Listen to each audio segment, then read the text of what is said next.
Edith voulait passer sa lune de miel à Paris, mais son mari a dit non. Elle a donc économisé pendant 40 ans pour réaliser son rêve. Edith Dalton rêvait de visiter la France depuis qu'elle était toute petite. Lorsqu'elle avait accepté la demande en mariage de Hank, elle avait timidement mentionné qu'elle aimerait passer sa lune de miel à Paris, mais son tout nouveau fiancé l'avait déçue. La France ? Avait-il dit en ricanant. Tu crois que je vais dépenser autant d'argent pour une lune de miel alors que j'ai besoin d'une nouvelle voiture ? Non. Continue de rêver.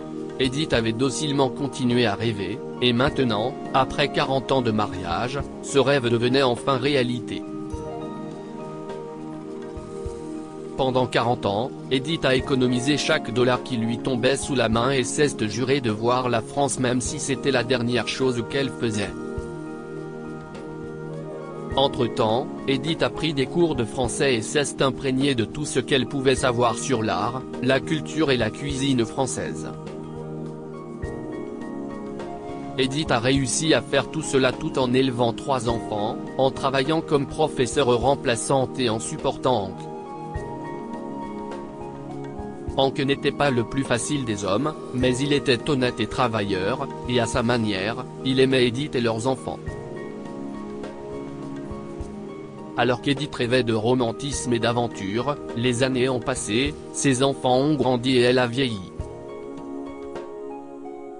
Un jour, elle s'est réveillée et a réalisé que c'était maintenant ou jamais. Edith avait maintenant 67 ans, Hank 72, et il risquait de ne plus être en forme pendant longtemps, surtout Hank qui avait pris du poids depuis qu'il était à la retraite. Edith a pensé que l'occasion idéale de faire sa surprise à Hank devait se faire en public.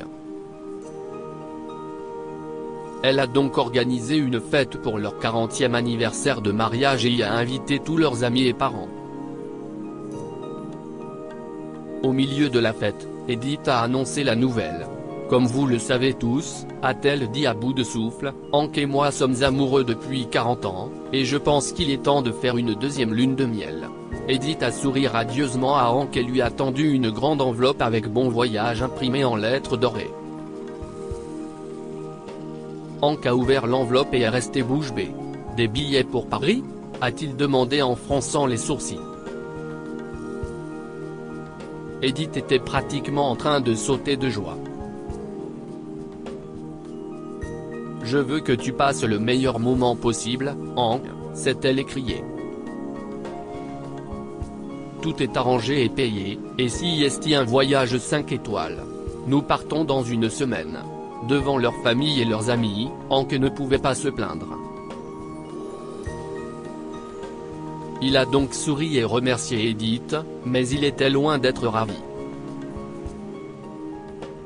Il ne parlait pas français et n'a même jamais quitté le Minnesota de sa vie. Hank n'était pas du genre à voyager à travers le monde, mais il n'allait surtout pas laisser Edith le dominer. Dès que leurs pieds ont touché la France, Hank a pris les choses en main. Il savait qu'Edith parlait français, mais il ne lui a jamais laissé la moindre chance. Hank parlait au français d'une voix très forte, convaincu que plus il parlait fort, mieux il comprendrait. Pendant leur séjour à Paris, les choses ne se sont pas trop mal passées, après tout, la ville des Lumières était l'hôte du monde entier et quelqu'un parlait toujours anglais. Cependant, les choses se sont compliquées lorsqu'ils ont commencé à traverser le sud de la France. Edith s'était arrangée pour louer une voiture, et une très belle voiture, mais malheureusement le GPS était réglé en français, et Hank était sûr qu'il comprenait très bien. Ils ont donc pris des détours imprévus et se sont perdus.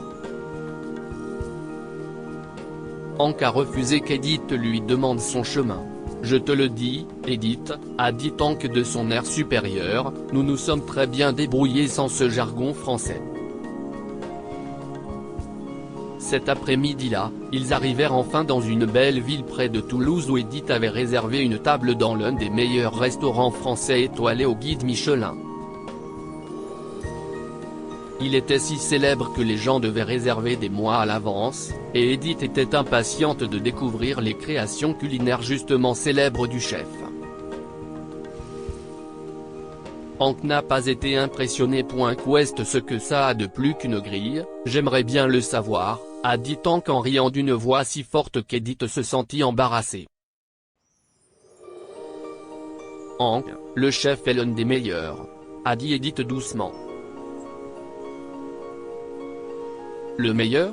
Demanda Hank, qui parla encore plus fort lorsqu'il réalisa qu'il contrariait Edith. Je crois que tu t'es fait avoir. Combien cela va-t-il nous coûter, j'aimerais bien le savoir.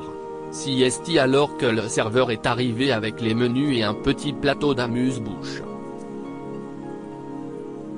Hank regarda le menu. Il était en français, bien sûr. Hank ne comprenait pas un mot, sauf les prix imprimés à côté de chaque plat. Hank, a dit Edith. Veux-tu que je traduise ? Hank la regarda de haut. Non, certainement pas. Je peux commander mon propre repas, a-t-il dit froidement. Il a appelé le serveur et lui a désigné un plat sur le menu. Celui-ci, cria-t-il. Edith a vu ce qu'il demandait et a décidé d'intervenir. Écoute, Hank, peut-être. Je sais ce que je veux, Edith, a dit Hank. Occupe-toi du tien. Il a fait un clin d'œil au serveur et lui a dit, apportez-nous du vino. Si esti vin Hank, vino si esti de l'espagnol, a dit Edith. Ne me corrige pas, a dit Hank avec impolitesse. Pour ces prix-là, monsieur ici présent parlera espagnol ou ce que je veux. Edith a donc commandé son propre repas en français courant et s'est-tu pendant qu'il attendait leur commande. Hank a eu l'air un peu aigri en voyant le délicieux plat qu'on apportait pour Edith, alors que sa propre commande semblait être une sorte de ragoût sombre. Il ne l'appréciait pas beaucoup et il a été irrité de voir qu'Edith en savourait chaque bouchée comme si c'était du manna venu du ciel. Hank a englouti chaque parcelle du ragoût et agita la main en l'air.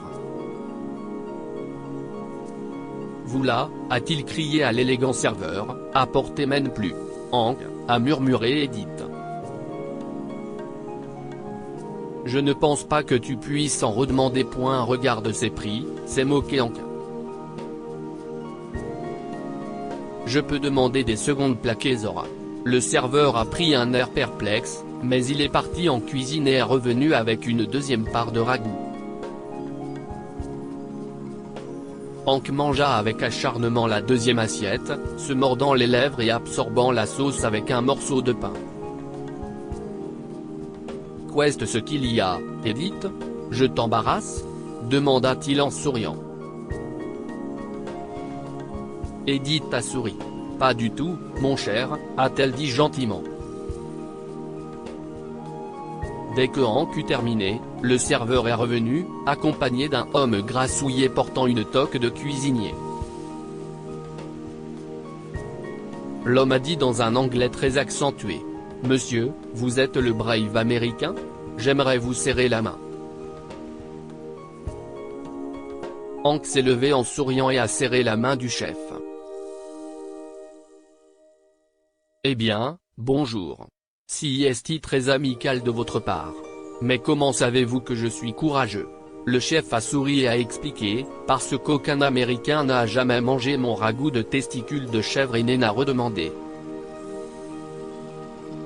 Hank a pris une étrange teinte gris-vert et s'est précipité vers la porte. Edith était contente qu'il soit parti, car elle ne pouvait plus retenir ses rires. Une fois qu'elle s'est maîtrisée, elle est sortie et a trouvé Hank appuyé contre la voiture, bruyamment malade. « Hank, ça va ?» demanda-t-elle doucement. Hank a halté. « Tu savais. Je suis désolé, Hank, a dit Edith avec douceur. Mais tu m'as dit que tu savais ce que tu faisais et que je ne douterais jamais de toi. Le lendemain, Edith et Hank, qui s'étaient assagis, continuèrent leur visite de la belle France, mais à partir de ce moment-là, il s'en remit toujours à sa femme pour les moindres détails et lui demanda de traduire tous les menus. Hank a si bien appris sa leçon qu'à leur retour aux États-Unis, il était un homme transformé, un mari doux et attentionné qui écoutait sa femme. Que pouvons-nous apprendre de cette histoire? Les sages sont toujours prêts à admettre qu'ils ne savent pas tout. Hank était furieux qu'Edith sache quelque chose qu'il ignorait et il était déterminé à prouver qu'il n'avait pas besoin d'elle. Soyez humble, l'orgueil mène toujours à la chute. Edith a essayé de le mettre en garde, mais l'arrogance de Hank lui a fait vivre la pire expérience culinaire de sa vie. Partagez cette histoire avec vos amis. Elle pourrait égayer leur journée et les inspirer.